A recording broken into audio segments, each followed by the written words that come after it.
Before I begin this video, I have to correct mistakes yet again. I feel so ashamed. The Spirit, Lex Luthor, Solomon Grundy, and Red Skull all debuted in the 1940s, and I failed to mention them in the past video for one reason or another. Out of them all, Lex Luthor should have definitely been on the actual list. I apologize for that blunder. Luthor is one of the most iconic and influential supervillains in the medium, paving the way for similar characters that fit his mold. Now, I hope I can move on to the 1950s and not miss anyone of note. I feel it's inevitable though. Expect another apology soon. We have now entered the 1950s. Gone was the outdated World War II baggage that heavily influenced the content found within many of the prominent superhero stories like Captain America and Wonder Woman in the first half of the 1940s decade, and now the genre and industry as a whole was free to grow and develop. The sky was truly the limit, or so it seemed. DC Comics had firmly established itself as the largest and most profitable comic book distributor in North America. With the combined sales of Batman and Superman, nothing could stand in their way. Today, let's take a look at the very best comic characters the 1950s decade brought us. If I miss any of your favorites, or ones you believe were more influential, be sure to leave them in the comments section down below. Let's begin. Number 5. The Crypt Keeper. Tales from the Crypt isn't a superhero comic book series, but they are some of the most influential titles in the medium, along with The Vault of Horror and The Haunt of Fear, which were all anthology comics that told several short stories related to the supernatural, occult, and horror genres. Tales from the Crypt and subsequent series were published by EC Comics between 1950 and 1955, and were known for their much darker and mature content compared to that of their contemporaries, which made them stand out. They were fairly popular among comic book readers. I mentioned at the beginning of this video that the 1950s decade allowed the comic book and superhero genre to grow and develop, and that the sky was the limit.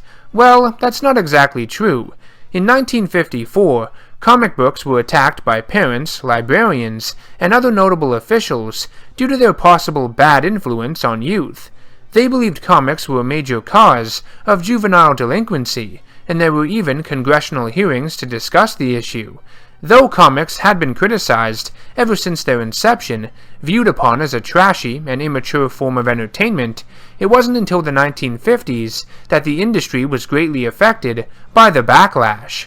After the hearings, the now infamous Comics Code Authority was put in place, which monitored and censored all content found within our cherished and beloved comics. Anything from policemen and other government officials being viewed upon in a negative light, excessive violence, nudity, sexual themes, blood, gore, criminals and criminal activity given sympathy, women drawn in unrealistic ways, profanity, all these things were completely prohibited. The saddest of all, though, is that the amazing Tales from the Crypt stories and related titles took the brunt of the impact because any use of the words horror and terror in comics were no longer allowed, and any references to monsters, ghouls, vampires, torture, cannibalism, etc. was completely banned. Due to the immense constraints, EC Comics was forced to end their amazing series in September of that year, and despite a live-action series being made based on the comics and the fact that EC Comics is still in business due to their Mad Magazine line, the mid-1950s was by far the darkest time in comic book history. The Comics Code Authority would eventually meet its demise, but the tragedy and pain it caused is still felt by many fans of the medium today. I plan on doing a longer video on the topic in the near future, so stay tuned. Anyways, let's finally get back to the Crypt Keeper. He was one of the 3 hosts of these scary stories found within the Tales from the Crypt comics, along with the Old Witch and Vault Keeper. The character is by far the best of the 3, and is synonymous with the Tales from the Crypt name. Having your comic possess an identity in this way makes it all the more memorable, and the character has appeared in various animated and live-action adaptations of the series over the years. Number 4. Martian Manhunter. Sorry that last one took so long. There was a lot to go over. Let's move on to my number 4 pick, the Manhunter from Mars himself, John Johns.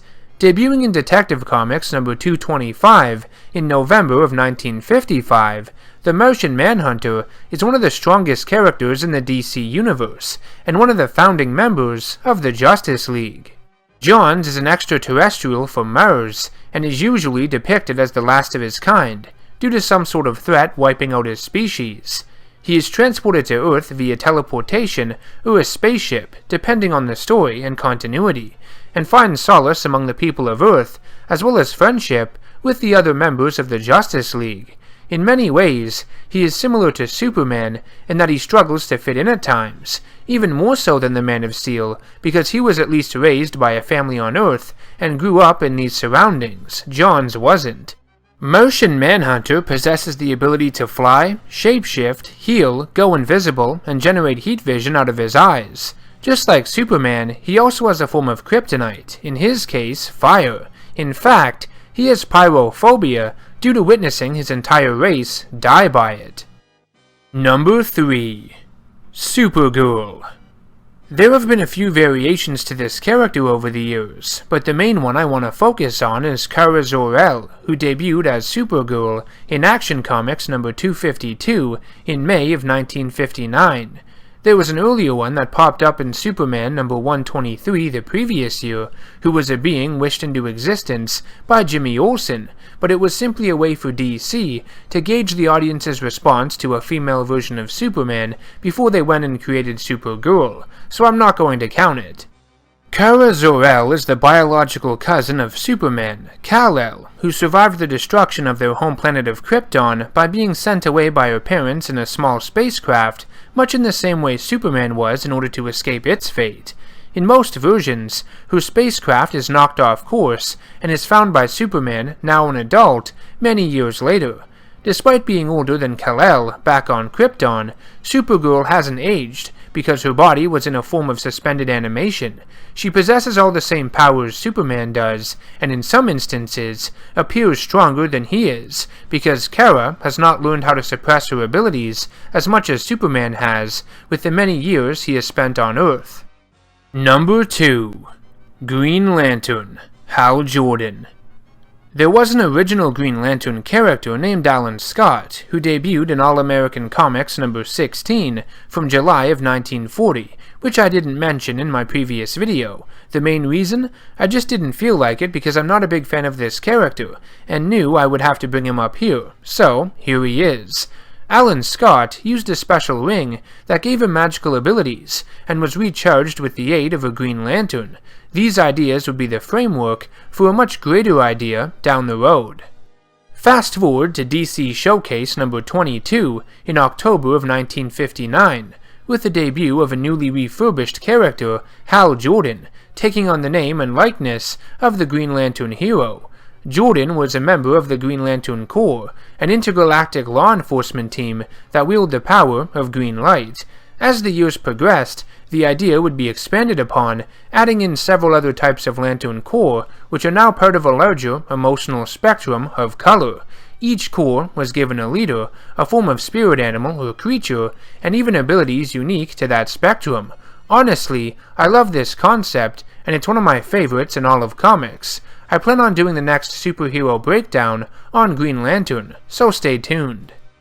Here are a bunch of honorable mentions in the year in which they debuted. First, we have Charlie Brown and Snoopy debuting in 1950. That same year, Deadshot, who looked much different than the hitman he would later become. Astro Boy, Dennis the Menace, and a personal favorite of mine, Killer Moth, would make their first appearances in 1951. The pyromaniac Firefly debuted in 1952, once again much different than his current version. Richie Rich in 1953, Bizarro and Calendar Man in 1958, and why not, Batmite in 1959. And the number one greatest comic character of the 1950s is The Flash. One of DC's most iconic superheroes, The Flash, debuted in October of 1956, among the pages of DC Showcase number 4. I'm of course referring to the Barry Allen version of the character, which was a reinvention of an earlier idea planted in the character of Jay Garrick, who debuted in 1940. Barry Allen is usually depicted as a member of the Central City Police Department who works on the forensics team.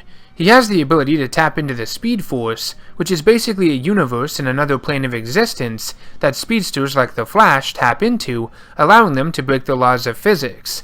Speedsters can run at superhuman speeds, faster than light, and even travel through time with the help of a device known as the Cosmic Treadmill. When a speedster dies, he becomes one with the Speed Force, so it acts like a form of Valhalla as well.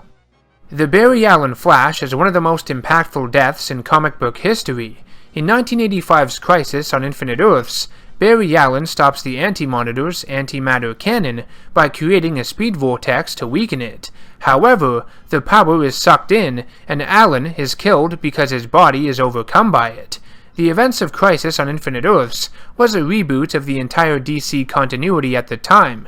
Later, in 2011, the Flashpoint storyline acted as a reboot in much of the same way, caused by the Flash as well, which led to the New 52 line. So really, the Flash is DC's reset button.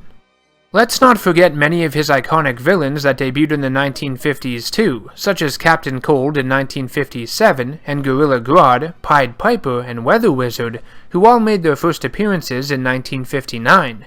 If I don't mention them, people will lose their minds. Well, there you have it. The 1950s are done. If you're enjoying this series, be sure to tune in for the next installment, and make sure to subscribe and hit that bell icon to be notified when it comes out. As always, I will see you in the next one. Take care.